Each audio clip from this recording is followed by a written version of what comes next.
From Interior Alaska's most trusted news source, this is the Fbx Evening News.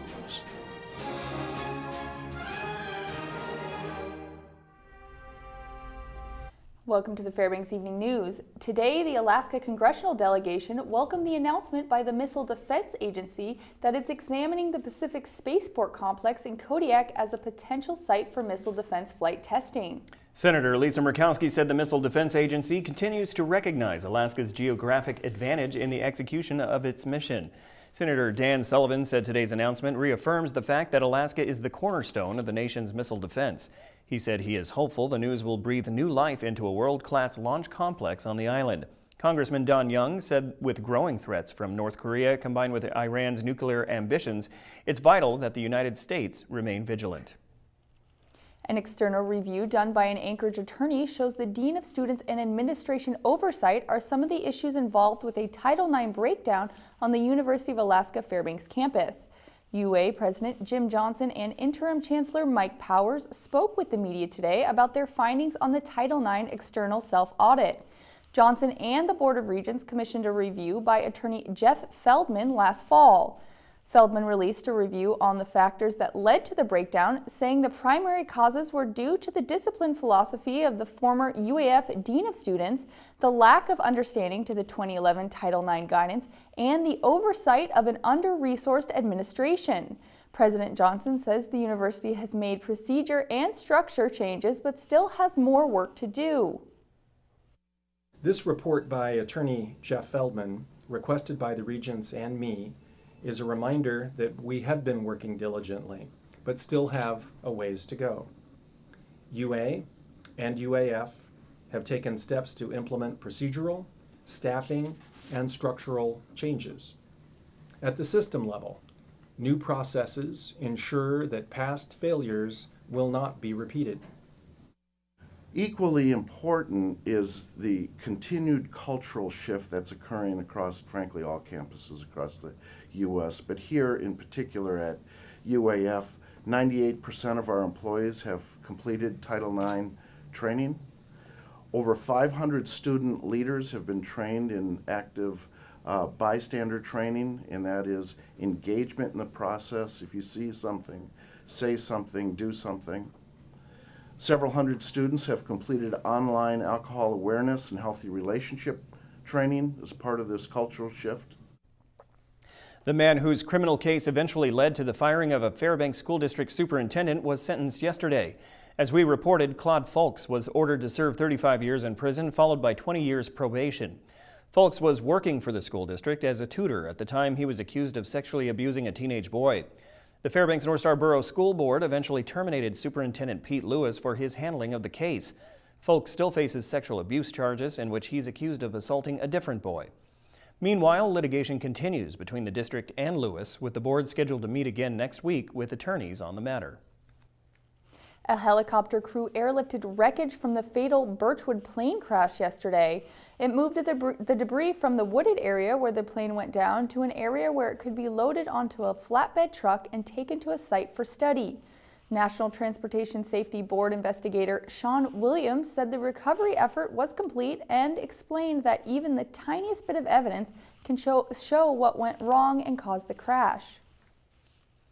The airplane did fracture quite a bit as it went through the accident sequence through the trees. For the most part, we want to get everything. It's all going to tell us something. Whether there's a scratch on a wing or a dent over here or a rub mark over there, everything talks to us and everything tells us. The Alaska Senate has reversed course, accepting House changes to an alcohol bill that added provisions related to the Board of Barbers and Hairdressers. The Senate voted 14-2 in favor of concurrence with the House version of the measure, which will now be transmitted to Governor Walker's office for his signature. SB 165 includes provisions requested by marijuana regulators, allowing for national background checks on applicants seeking licenses for legal marijuana businesses. The bill's passage by the Senate today is significant, since lawmakers so far have been unable to agree on a marijuana bill containing the background check provisions. Marijuana regulators have already begun accepting business applications. When we come back, it looks like the Carlson Center will continue under the same management for the next 5 years. Also, there's bad news when it comes to breathing in Fairbanks. According to the American Lung Association, it's becoming a little more difficult. Stay with us. Welcome back. The Fairbanks North Star Borough is close to reaching an agreement with SMG of Alaska to keep them managing operations at the Carlson Center. Borough Chief of Staff Jim Williams says a tentative agreement with SMG is in place to allow the group to operate the Carlson Center for the next 5 years.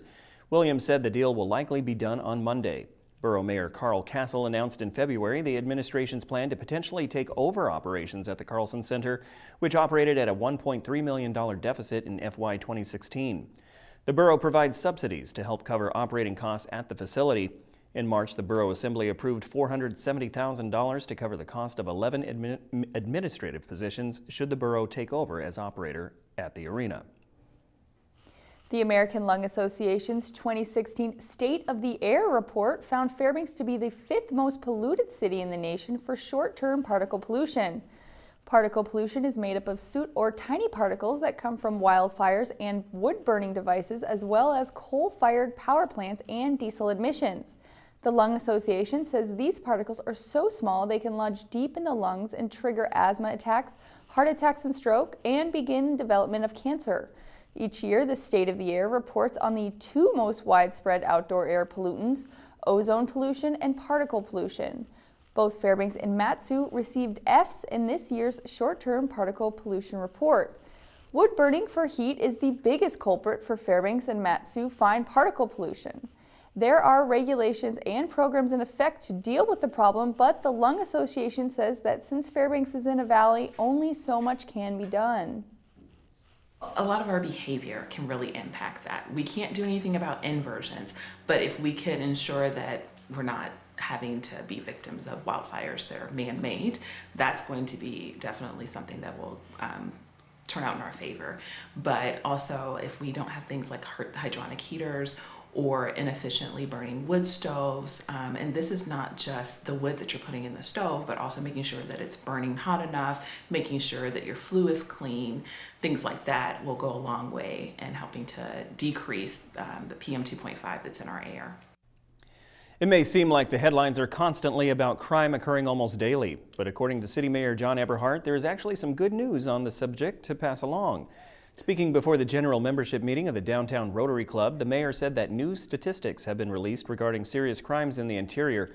The mayor went on to say that after lengthy research, it has been determined that such crimes have been reduced by impressive numbers compared to 2015.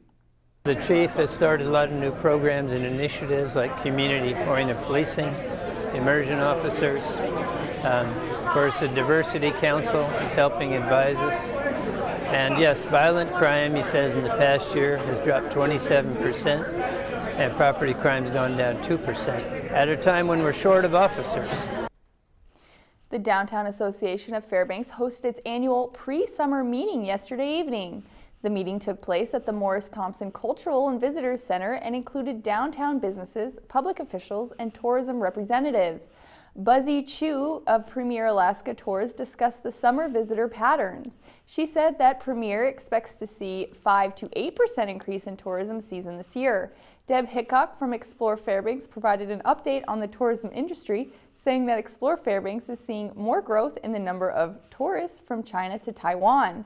According to Hickok, what concerns her most is the reduction in the state marketing budget, which she fears could mean fewer potential visitors from outside the state. We might see a little less in-state travel, but most of our visitors come from outside. So if the global economy or the national economy is solid, then we're going to see more, that's a good thing for visitation to Alaska.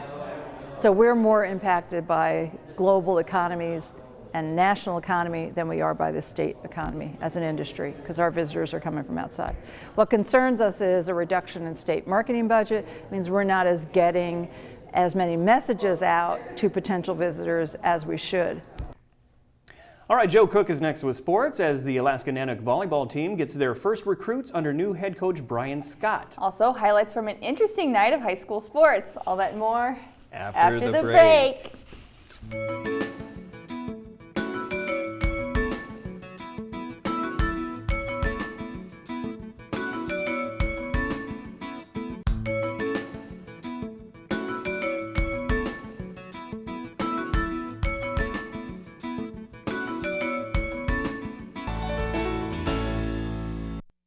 Welcome back, Interior Sports fans. Time for the Friday Sportscast. Yesterday, UAF volleyball head coach Brian Scott landed 4 recruits for his first recruiting class.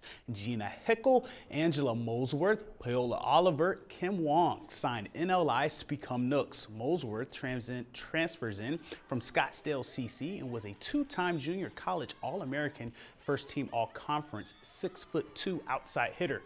Hickel comes in from Diamond High School and won a state title last year with the Lynx as a libero. She was also All-CIC. Oliver comes up from Winter Springs High School in Florida. She is also a libero, was most improved and rookie of the year for her team. Wong went to 4A Meade Senior High School in Spokane, Washington, and was second in blocks with 98 and 10th in the state with 239 kills her senior year. UAF doubled their win total last season under Scott, and they lost 3 seniors as well. The West Valley Wolfpack boys soccer team had arguably their toughest test of the season on Thursday night. The undefeated Wolfpack played the North Pole Patriots. The Wolfpack had been blowing out teams as of late. They were pushed by North Pole. The first half went scoreless, but both teams got the back of the net in the second half. The Wolfpack scored twice in the first 2 minutes of the second half with Norman Rockwell and Cole Thomas goals. North Pole would get on the board with the Liam Putnam tally at the 65th minute mark to make it a 2-1 game. But 5 minutes later, Drew Ricks scored the all-important insurance goal to clinch a 3-1 victory for West Valley. The Wolfpack are now 6-0 overall and 4-0 in the MAC. North Pole drops 3-2 and 0-2 in MAC play. I mean, in the attacking third, we couldn't quite, finish, obviously. But yeah, we fixed it up in the second half and, played our game, and it worked out for us. We just have to work hard every single game we play. And we can't go into a game, thinking we're going to win just because it's in our region or anything. I mean, we have some hard teams in our region here, and this was one of them. It was a great game. And, we just got to remember to work hard in every game we play. The girls' contest between North Pole and West Valley was a showdown between 2 unbeaten teams. In their first meeting of the year, the West Valley Wolfpack clamped down on defense on the Patriots and executed with efficiency on the offensive end. Kiara Simpson continues her tear. She scored 4 goals for the 3rd straight game. She had 17 last season and already has 12 to start her sophomore year.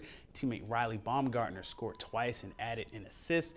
Jamie Millis added a goal and a helper as the West Valley Wolfpack cruised to an 8-0 win, handing North Pole their first loss of the year. The defending MAC champions didn't necessarily see this big win coming. It was surprising. I think our girls are really coming together.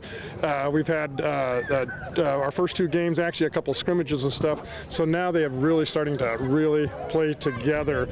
Makes me a little nervous that our defense line, it's a good defense line, but we're going to go down to Anchorage next weekend, and it's going to be tough. I think just because our girls are becoming more and more organized as a new team. It's just our 3rd game, so we're doing well. They're doing very well.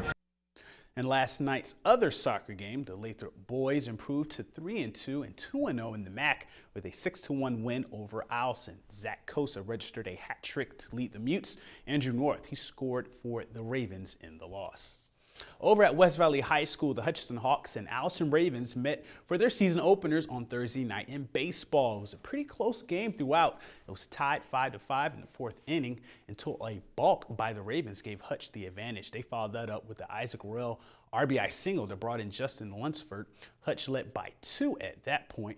The Hawks were in position with an 8-6 lead, but in the 6th inning, Allison would rally and come back to win the Battle of the Birds 15-11 over Hutchinson in the season opener for both teams. In just a few days, the softball season will get underway. Monday is opening day for Interior High School softball. West Valley, they will play Hutchinson, and Delta and Lathrop, they will meet in the season openers at the South Davis Fields. North Pole, Lathrop, and West Valley will be on the road late next week, taking on Wasilla, Colony, and Palmer. May 3rd is rivalry night. West Valley and Lathrop will battle in non-conference action, as well as North Pole and Hutchinson.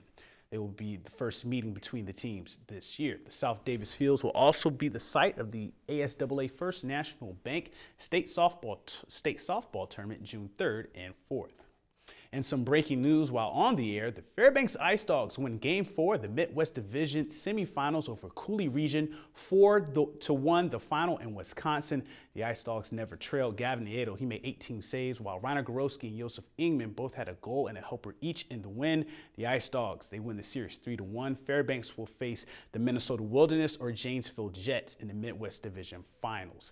And that's a wrap for sports tonight. Mike Schultz is up next with your weekend weather forecast, and we'll catch you next time. Hey everyone, welcome back into a Friday edition of the news for tonight and taking a look at the weather. I'm Mike Schultz to remind you that we are looking at an incredible weekend. Lots of sunshine, warm temperatures, no rain in the forecast. It all looks great. And look at the satellite and radar. You can see what's going on. Just mainly high clouds moving across the interior. That is about it. Also lots of showers over the southeast and moving across the Prince William Sound and the Kenai Peninsula and over to the southwest. How about the Nenana Ice Classic? Well, this is what it looked like this morning. This is the actual picture. The Nenana River went out on the 19th. Now, that's the Nenana River, not the Tanana. Usually the tripod goes 7 to 10 days later, so you do the math. It's going to be 26th, 27th, which is my birthday, which works out pretty good. We'll see how that works out. Anyway, that is the latest we have, and it's $300,000 this year for the winner that picks the right time. Pretty cool. You can see there's a lot of open ice there too. Temperatures, our high today 59, the low last night 41, the record high 65 in 1940, down to 20 below in 1924. The sunrise this morning and sunset working out to about 16 hours and 5 minutes of daylight, a gain of 7 minutes from yesterday. On our map today, as you can see, showers are falling all over southeast Alaska, and it's going to become a steady rain as that flow continues out of the southeast, but temperatures still up close to 60 at Juneau. Not a bad day in Anchorage, partly cloudy skies. More showers around the Kodiak region with 49 degrees, they're high there. 45, partly cloudy at Cold Bay. Nice day in Bethel, 56 degrees, not too bad in Nome, 47. And even a little warmer today in Barrow, 22 degrees. Fort Yukon at 39. Lower 48 weather. We were watching this area of low pressure moving onshore last night. The old circulation moving up there pretty good. Looks like it's bringing the precipitation all the way down as far south as central California. More snow to the mountains. Nice weather finally across the central plains. No storms to talk about. All that is moving along the east coast, and they're looking at more activity with that system, as that was the one that brought all the horrendous flooding to the Houston area. And over the weekend, looks like windy and warm conditions return to the central plains and the northern plains, with maybe some weather possibly developing across the Rockies. Now, the overall jet stream, once again, is calling for next week a little bit of a dip, helping to bring some cooler air and some showers across the western half of the country. Severe storms breaking out across the north and activity moving across the Great Lakes. Okay, time for our weather fact for tonight. And in 1990, Cheyenne, Oklahoma, not Wyoming, but Cheyenne, Oklahoma, had 9 inches of rain that left some parts of town under 5 feet of water. Boy, that is a lot of rain in a very short period of time. Again, thanks to Mount McKinley Bank for sponsoring our kids' weather. And next week, we'll have a new set of kids here with plenty of fun things to share from Joy Elementary School. All right, here's your forecast for the northern sections tomorrow. Partly cloudy skies at Barrow, mostly sunny skies in Nome, and cloudy skies for Fort Yukon. Here in the interior, great weather again, partly cloudy in Fairbanks and Healy. Just a few more clouds expected for Delta Junction. We see those temperatures, 61 degrees at Fairbanks and Delta Junction. Over the southeastern sections, widespread rain from Juneau all the way down to Ketchikan, and temperatures cooling down to the low 50s. Over the southwest part of the state, mostly cloudy skies at Bethel, showers in Cold Bay, and rain is likely for Kodiak. And down across the Anchorage Bowl, cloudy skies with some showers at Anchorage, rain in Homer, and more rain expected for Valdez. So kind of a wet forecast, it looks like, for those folks down there. Our forecast for the remainder of the evening, looking really nice, increasing high clouds, but continued very mild. Once again, overnight low about 38 degrees. Tomorrow's forecast, 61 degrees, becoming partly cloudy by afternoon. And the good news continues as the 5-day outlook. As you can see here, temperatures once again 60 degrees all the way across the board, and temperatures overnight in the mid-30s. Our picture for tonight is a really nice one. This one's sent in by Richard Mitchell, geese flying in Delta. And look at the line of geese there with the purple clouds in the distance. Nice photograph, Richard. And as always, if you've got photographs, send it to photos@ktvf11.com. All right, thank you, Mike. That'll wrap up this edition of the Fbx Evening News. We're glad you could join us. Tonight on NBC Nightly News, you've seen them advertised on TV, but could a reverse mortgage help you save money? You might be surprised. That's up next with Lester Holt. Be sure and tune in tomorrow for the Interior's only weekend newscast at 6 and 11 with Katie Looper and Sports with Mr. Joe. Oh, how about that? And from all of us here at the News Center, have a supercalifragilistic expialidocious night. Proper.